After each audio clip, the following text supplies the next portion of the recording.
ములుగు జిల్లాలో మంత్రి సీతక్క పర్యటించారు.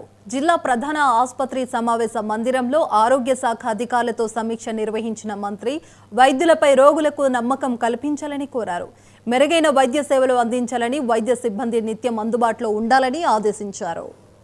జిల్లా హెడ్ క్వార్టర్లో ఉన్నటువంటి హాస్పిటల్లో మరి జిల్లా వ్యాప్తంగా ఉన్నటువంటి 14 PHCs డాక్టర్స్ తోటి, అదేవిధంగా డిఎంఎన్హెచ్ఓ గారు, ములుగు పట్టణంలో ఉన్నటువంటి ఏరియా హాస్పిటల్, జిల్లా హాస్పిటల్ కొంత డాక్టర్స్ అందరితో ఈ మీటింగ్ ఏర్పాటు చేసుకోవడం జరిగింది.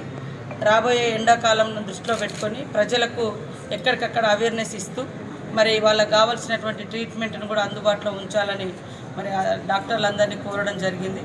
అదేవిధంగా మెడికల్ కాలేజ్ కూడా చాలా బ్రహ్మాండంగా నడుస్తుంది.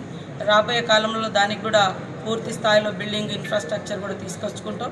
హాస్పిటల్లో కొన్ని విమర్శలు కూడా వచ్చినాయి. ఇక్కడ లోకల్ మన ఏరియా మన డిస్ట్రిక్ట్ హాస్పిటల్లో కొంతమంది స్టాఫ్ సరిగా స్పందించడం లేదని, దాని మీద కూడా మరి స్ట్రిక్ట్గా మన సూపరింటెండెంట్ గారికి, అదేవిధంగా డిఎంఎన్హెచ్ఓ గారు, ఇతర డాక్టర్లకు కూడా చెప్పడం జరిగింది. ప్రతి ఒక్క డాక్టర్ పబ్లిక్ అందుబాటులో ఉండాలి, వాళ్ళను మంచిగా ప్రవర్తించి వాళ్ళ యొక్క జబ్బును తెలుసుకొని వాళ్ళకు మంచి ట్రీట్మెంట్ ఇచ్చే విధంగా ఓపికతో డాక్టర్లందరూ సమయంతో వ్యవహరించాలని కూడా కోరడం జరిగింది.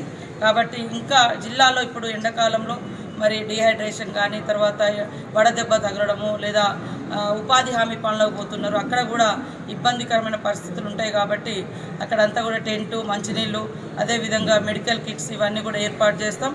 అవసరమైతే ఏఎన్ఎంలు కానీ, డాక్టర్స్ కానీ 100 రోజుల పనికాడ కూడా వెళ్ళి వాళ్లకు మరి ట్రీట్మెంట్ ఇవ్వడం, అవేర్నెస్ కూడా ఇవ్వడం, మరి జబ్బు అంటే ఎండదెబ్బకు గురి కాకుండా, వడదెబ్బకు గురి కాకుండా కూడా వాళ్లకు ఒక అవగాహన కల్పించాలని కూడా చెప్పడం జరిగింది. అదే కాకుండా 30 సంవత్సరాల క్రితం, దాదాపుగా 25 నుంచి 30 సంవత్సరాల క్రితము మన జిల్లాలో ప్రైమరీ హెల్త్ సెంటర్స్ నిర్మాణమైనవి. అవి చాలా కూడా శిథిలావస్థలో ఉన్నాయి. ములుగు జిల్లా